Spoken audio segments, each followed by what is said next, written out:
¿qué tal? Bienvenidos a una plática más. Qué gusto que anden por acá acompañándonos para desmenuzar el tema que traemos hoy. Hola, un placer estar aquí, la verdad. Ya extrañaba estas pláticas. Y fíjate que antes de clavarnos de lleno en el asunto hay una mención obligatoria que hacer y es un agradecimiento enorme a IDEA México. 100%. Un saludo a toda la gente de IDEA México.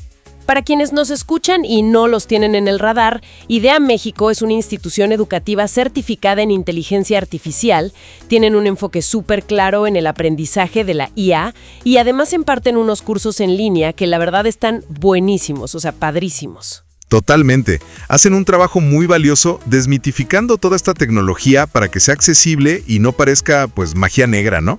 Exacto. Para cualquier persona que ande buscando meterse en estos temas y no sepa por dónde empezar, de verdad vale muchísimo la pena echarle un ojo a lo que hacen. Y creo que esa misión de educar viene muy al caso con la charla que tenemos preparada hoy, ¿eh? Porque el tema central es, sin exagerar, uno de los más relevantes para cualquier persona que tenga que sentarse a escribir hoy en día. Así es, porque el tema de hoy es, haz de cuenta, cómo usar herramientas de inteligencia artificial generativa para escribir, pero sin caer en el clásico error de convertirse en un completo zombie literario. Un zombie literario, jaja, me encanta el término.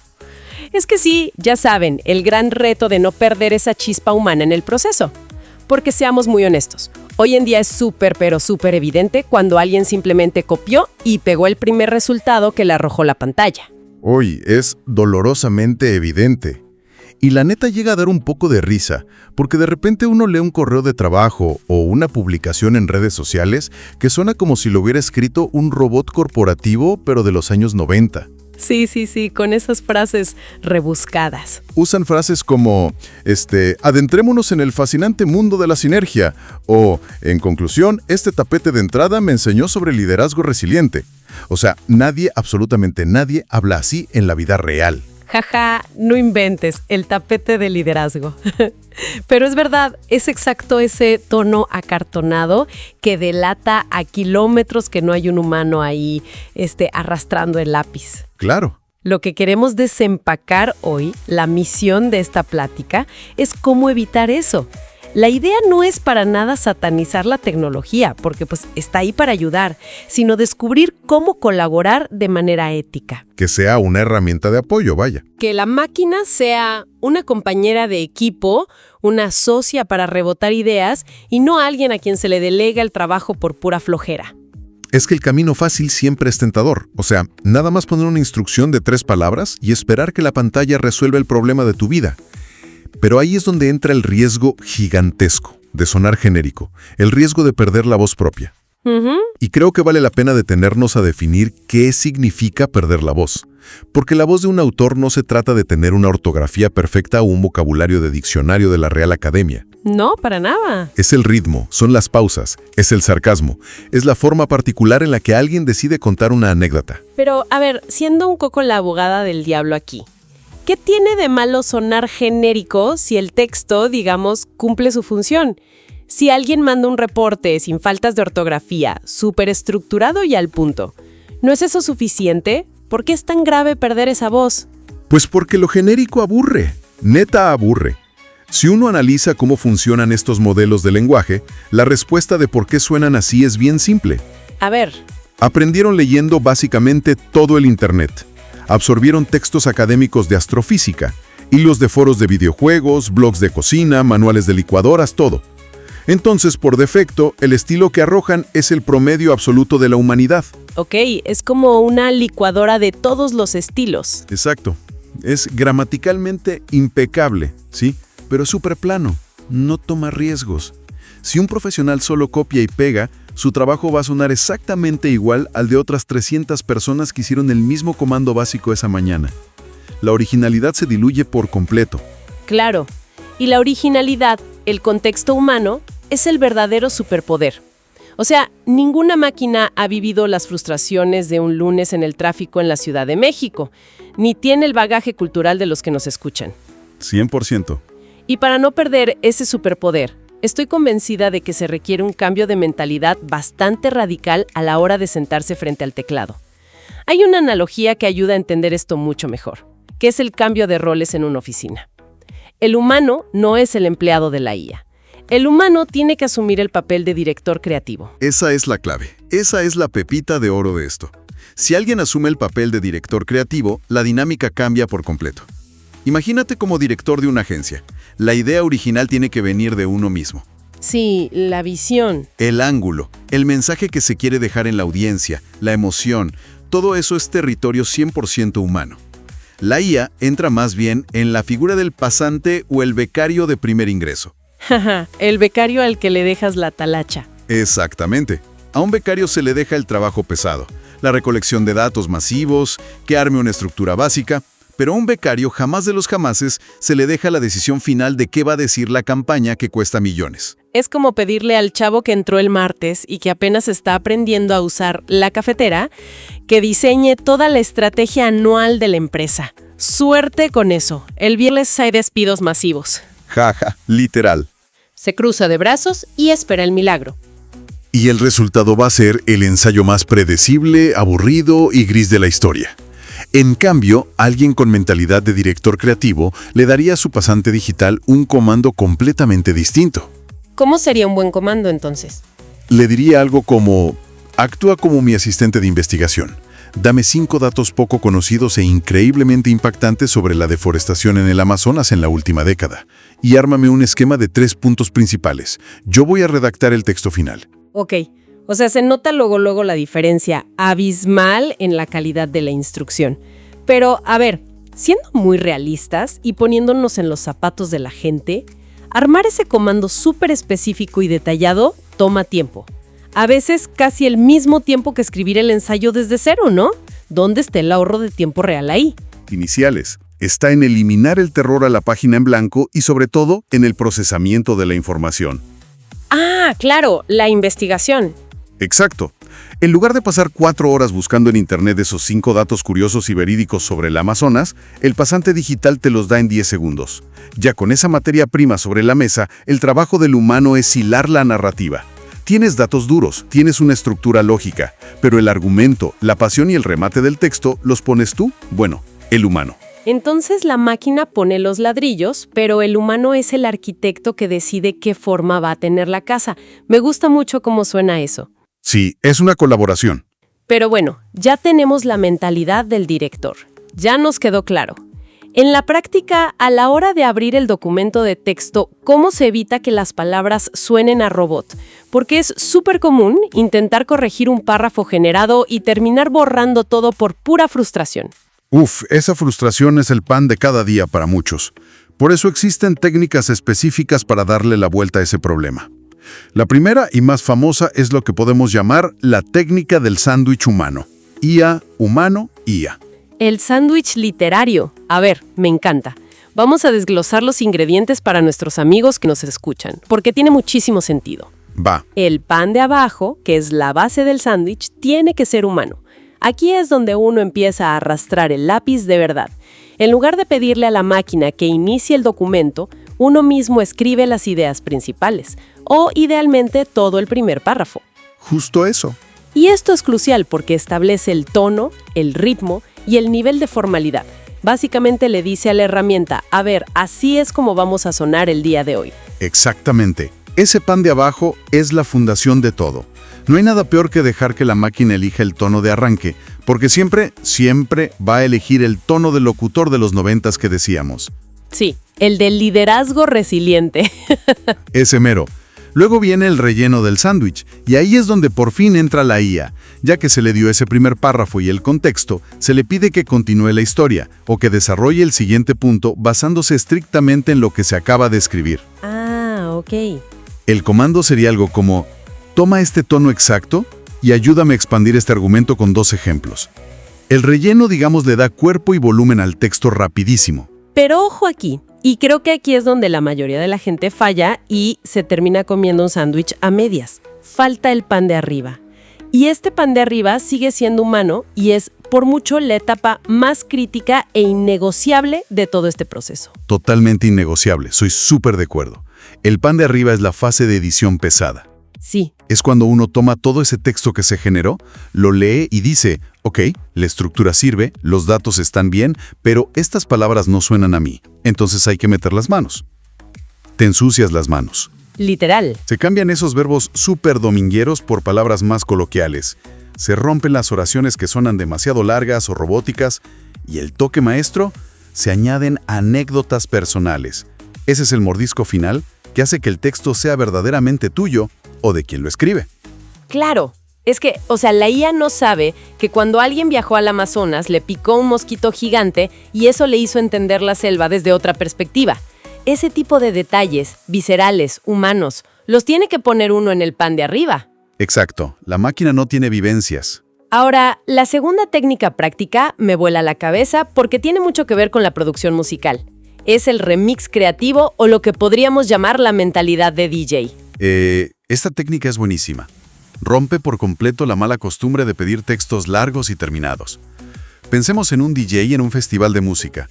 Un buen DJ no pone una canción entera de otro artista. Se cruza de brazos y dice, listo, ya trabajé, denme mi cheque.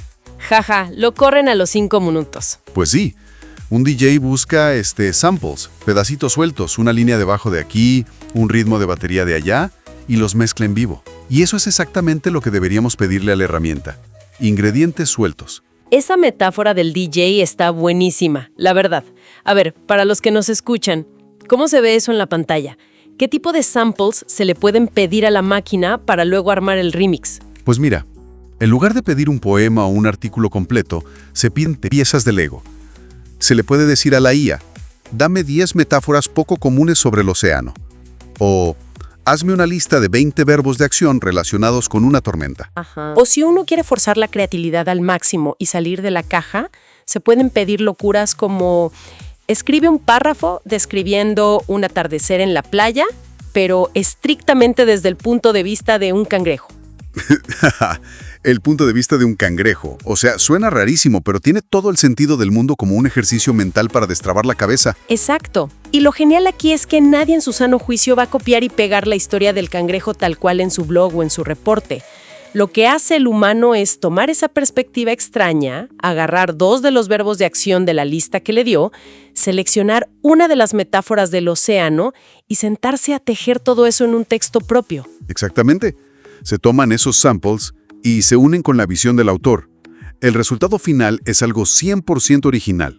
Se usó la potencia de procesamiento de la máquina para salir de la zona de confort y pensar en asociaciones de palabras que a lo mejor no se le hubieran ocurrido a uno en ese momento de bloqueo frente a la compu. Sí, te saca del bache. Pero la artesanía de unir las piezas, el ritmo de lectura, la intención detrás de cada coma, todo eso pertenece al humano. Es una verdadera colaboración, un remix literario. Bueno, todo esto suena muy bonito para procesos creativos, para agencias o correos del trabajo, pero creo que tenemos que hablar del elefante en la habitación. Para toda la banda que nos escucha, que está en la universidad escribiendo tesis o en algún posgrado, la palabra que causa terror en los pasillos académicos es plagio. Uy, sí, tema delicado. ¿Qué pasa con las escuelas y los profesores? ¿Es trampa usar estas herramientas como socias para armar los trabajos escolares? Esa es la pregunta del millón ahora mismo en el mundo académico, te lo aseguro. Y la respuesta no siempre es blanco o negro, pero hay una regla de oro inquebrantable que sirve como el mejor escudo. Preguntar primero. Claro. La honestidad y la transparencia siempre van a ser la mejor política.